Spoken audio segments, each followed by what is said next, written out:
umaandar pa, bilis. So maximum speed niya 34.65 km/h.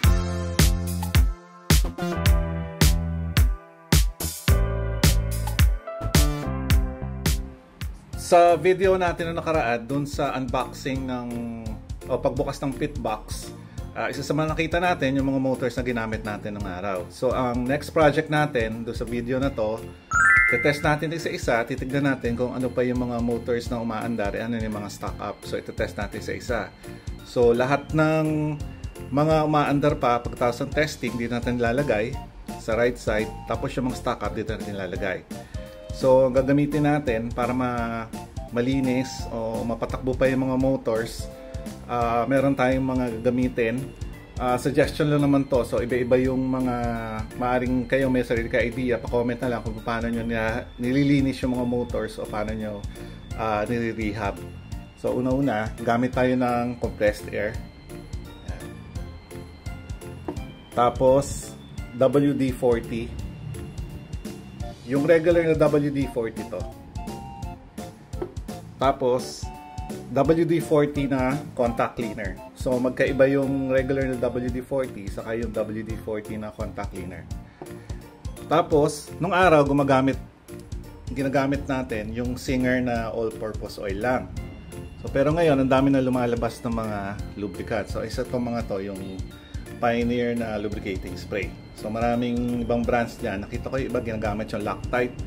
So kahit na anong lubricant naman po pwede. Wag lang yung sa automotive na lubricant yung ginagamit dun sa mga carburetor. So yun, dapat yung pwede sa electronics. Okay, start na tayo. So nandito yung Ultra Dash, 4 na Ultra Dash motors to. 4 siya. And then Hyper Dash 2.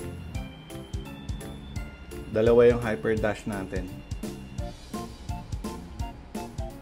Then meron tayong Atomic tuned, isang torque tuned, Mac Dash. So na-mention ko na wala na yung Mac Dash single shaft, sa dual shaft na lang naglalabas. Then meron tayong Jet Dash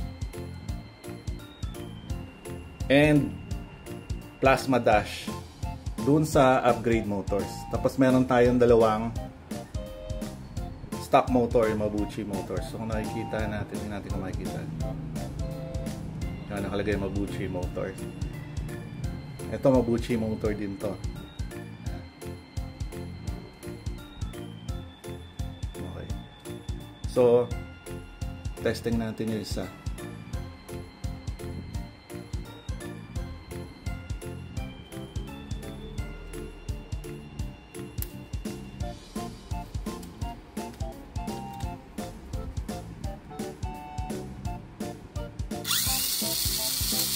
Okay, motor number 1.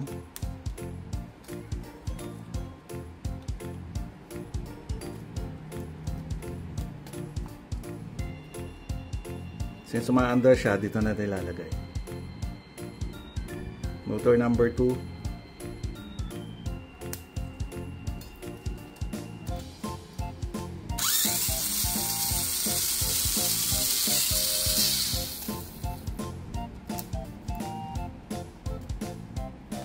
Dito ulit siya sa kabila.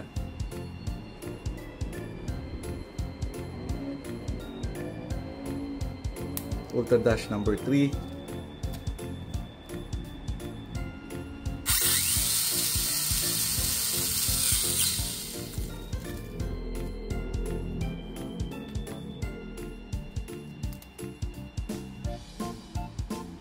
Ultra Dash number 4.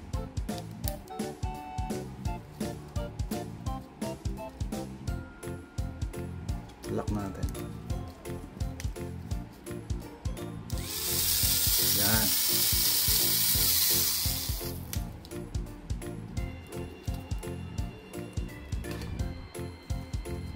So lahat ng Ultra Dash natin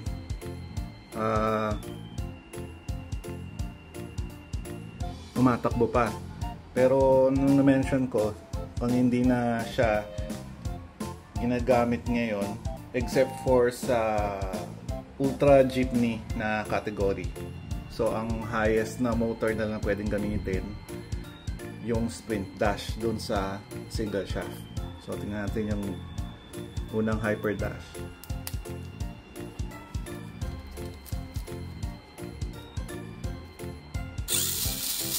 Okay pa to.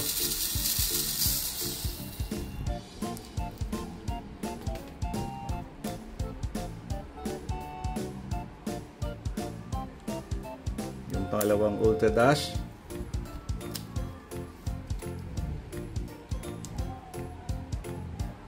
Ayaw.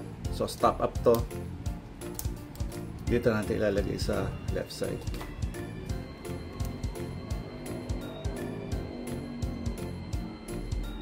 Yung atomic tune.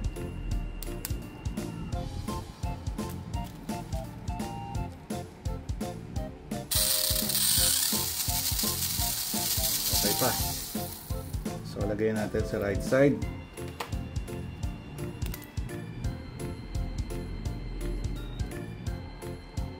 Then yung torque tune.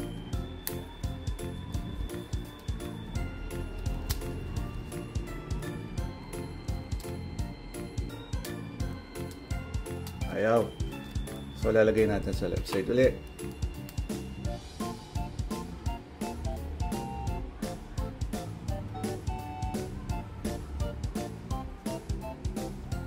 Mach dash.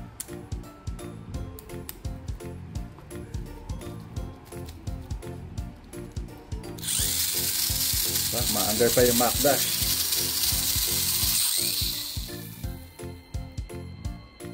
Ito natin ilagay sa right side. Then yung jet dash.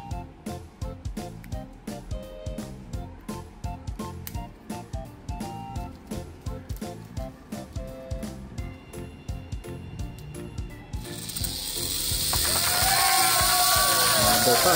Bilis.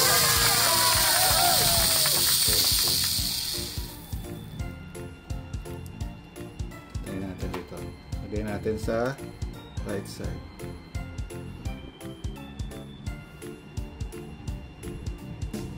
Then yung last na upgrade motor natin, yung plasma dash. Natin kung stock up na. Okay.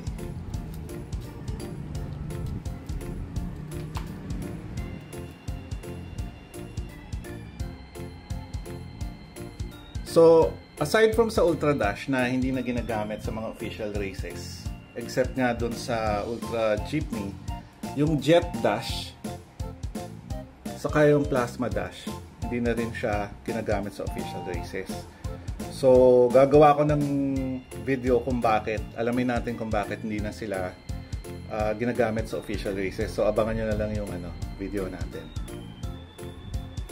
And then, yung dalawang stock motors natin. Test din natin to. Gamit natin to sa box stock. Ayaw. So, stock up na rin.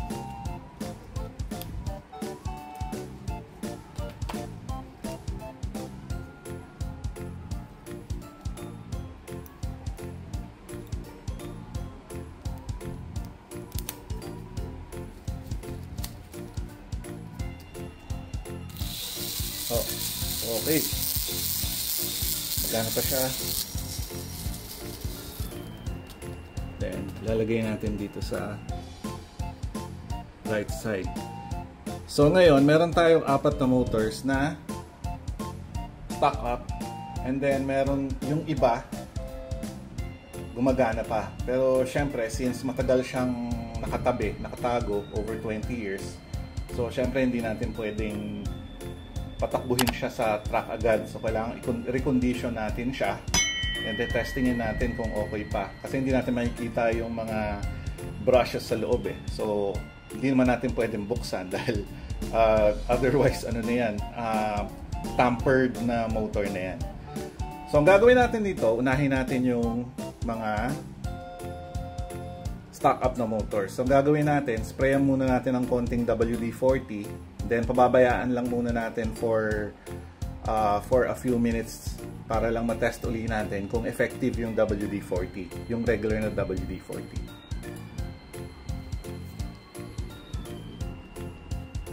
So konti lang.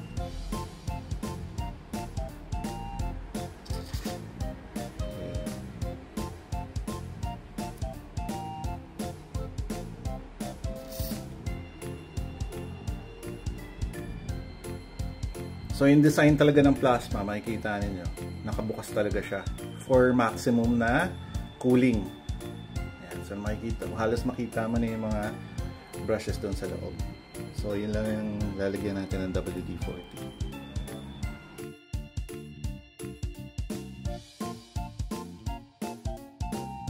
So antayin muna natin for a few minutes para mag-settle down yung WD-40. So hindi ko dinamihan, tamang konti lang para hindi rin malunod. Pero lilinisin naman natin yan later on gamit yung compressed air natin.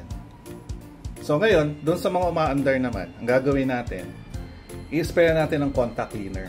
Kasi since yun nga, matagal na tabian, malamang marurumi na yung mga nasa loob niyan. So isa-isayin natin, sprayan natin ng contact cleaner lahat sila.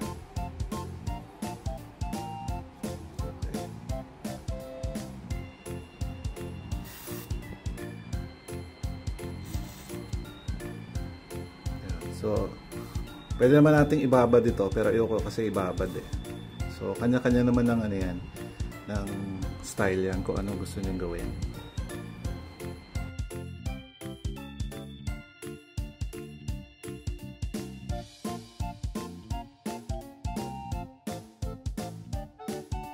So, ngayon gagamit tayo ng compressed air para linisin yung mga nilagyan natin ng WD-40.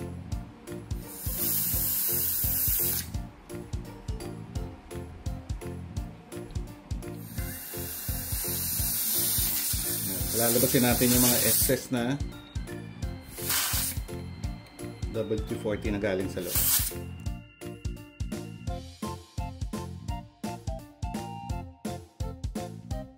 Punasan lang natin sa isa yung mga napunta sa labas.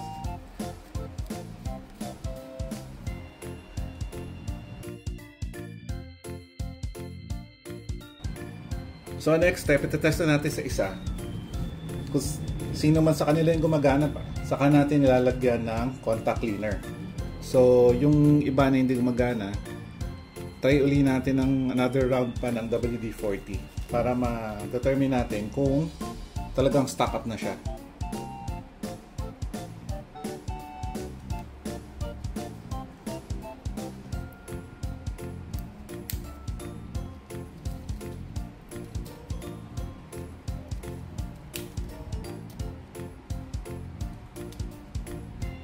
One, 2, 3. So stock up pa rin.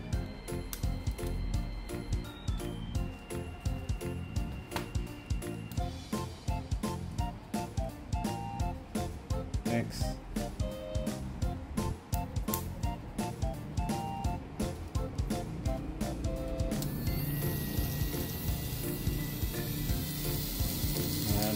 Okay, ito yung isang Hyper Dash 2. So gumana na siya nung na-sprayan ng WD-40. So lilipat na natin siya sa kabilang side and then sprayan na natin ng contact cleaner.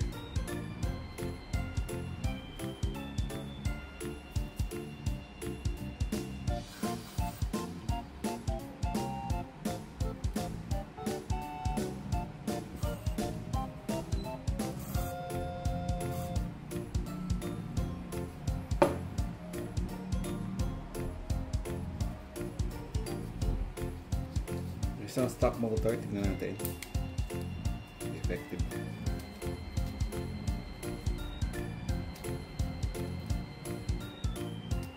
One, 2, 3. Stock up pa rin. So iwan natin dito sa side na to. Then yung plasma motor, tignan natin kung gano'n siya.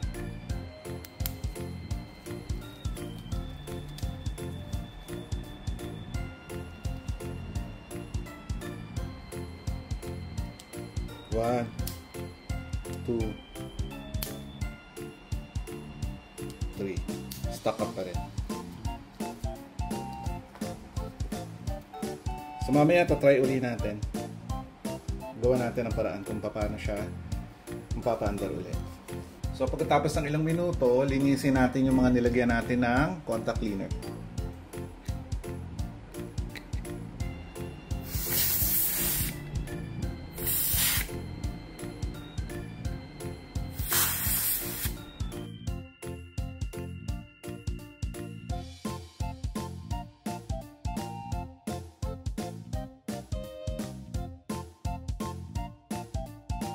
So pagkatapos nating malinis at matanggal yung mga excess na contact cleaner, ang last step natin sa ngayon lang, lalagyan na natin ng lubricant.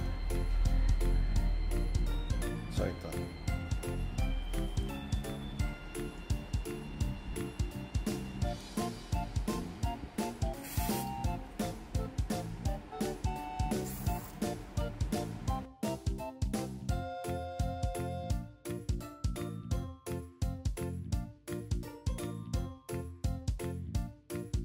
So pagkatapos natin masprayan ng lubricant, iwan lang natin siya para kaya natin yung gravity na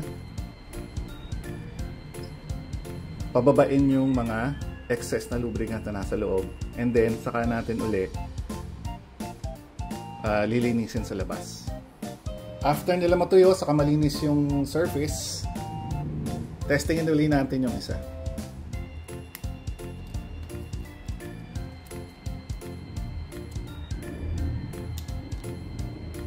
So ang testing natin yung may load, meaning nasa loob siya ng actual chassis na merong wheels saka yung gears.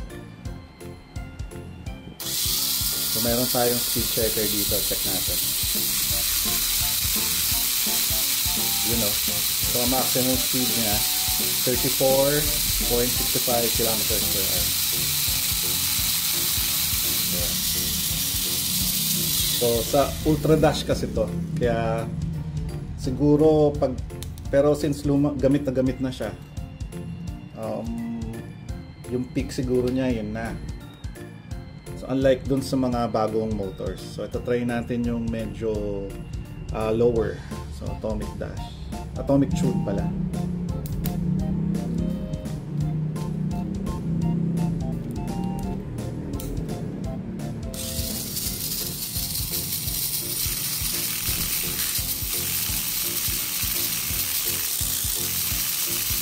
So average siya is about 20 km/h.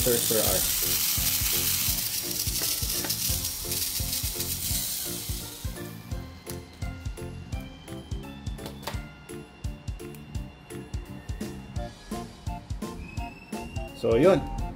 Natapos na nating i-rehab sa recondition yung mga motors. So ang next project naman yung mga rollers. So standby lang kayo dun sa next video natin. So paki-comment lang sa baba kung paano kayo nagre-recon na nagre-rehab. So mas maganda na share tayo ng ideas kung paano ma-maintain yung mga motors natin. So ayun, pag nagustuhan niyo itong video, paki-like na lang and then subscribe na rin. Then yun, salamat sa panonood. Until the next video.